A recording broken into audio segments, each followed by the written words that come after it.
So how do we learn how to disagree, or even what's caused us not to be disagreeable, but to become so vitriolic and violent in our disagreement? You've been around twice as long as I have. Thank you. Or thereabouts. Mm-hmm. Is it way different than it used to be? I think we've got to look at it. It just seems like people get angry now. And when people get angry, you don't listen. I don't think that there would be much argument that we have become as angry a culture as there's been probably since the 1960s. Since the days of the Civil Rights Movement, the days of assassinations, the days of the Vietnam War, even on into the early to mid 70s with the Watergate time, people were angry. They were angry at authority in particular. So there was always been anger, and there's always been disagreement. Now, not everybody, and we don't want to overgeneralize that this is the problem of all of America or all of the citizens of our country, but quiet, calm, agreeable people don't make the news. The news reports conflict. The news reports emotions. And so we are living in a time when that coverage is so much more immediate. It's so much more unfiltered. There's much more of a live broadcast to a lot of things that are going on. And so we have this we don't have the chance to stop and think. And again, we're not talking about should we disagree. We're talking about how can we nurture some civility back into the conversation. There's an extraordinary lack of respect at the national level between people. And it's nurtured. One of my key concerns is it is nurtured by people who have a lot of influence. Yeah. Who have a lot of influence over young people, over people who are willing to follow a cause and take their cue from the leader of that cause. And we're not just talking about politicians now. We're talking about athletes. We're talking about entertainers. We're talking about musicians. We're talking about people who have influence and have a following. And folks take their cues from that quite often. Now we're entering a time where I think the culture around us promotes disagreement that encourages division.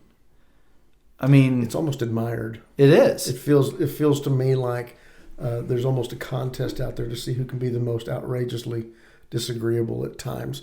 And I shouldn't say that without substantiation because I can't offer that right now. But just in general observation, it feels there's a certain pride in the anger and the disagreement that is going on, and we need to look more closely at that for the good of the country, not just the good of a party or the good of an individual agenda.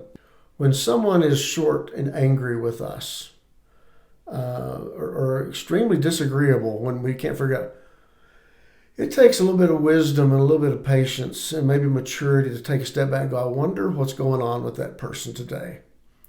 I wonder what's happening. One of my mantras is everybody's the way they are for a reason.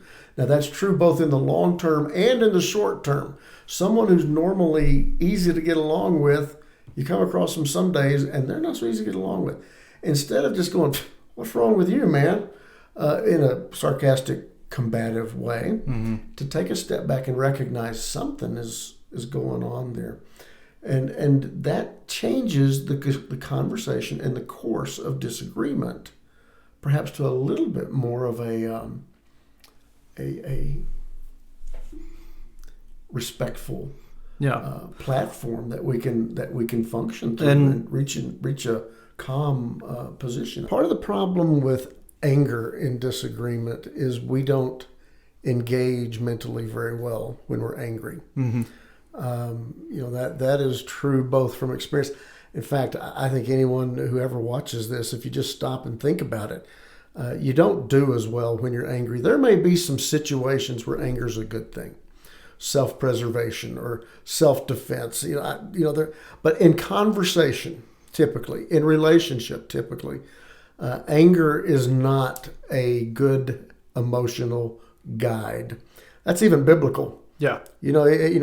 Paul told the Ephesians, be angry and don't sin. Don't let the sun go down on your anger. Now, I know there are couples who stay up all night trying to work out a fight because they think they're told they're not supposed to go to bed until it's over. That's not what Paul meant. Paul is simply saying, don't stay mad very long. Yeah. because it gives us, it puts us in a vulnerable spot to say things we're going to regret, to do things we're going to regret. And I think what we're seeing at the national level politically is so much anger.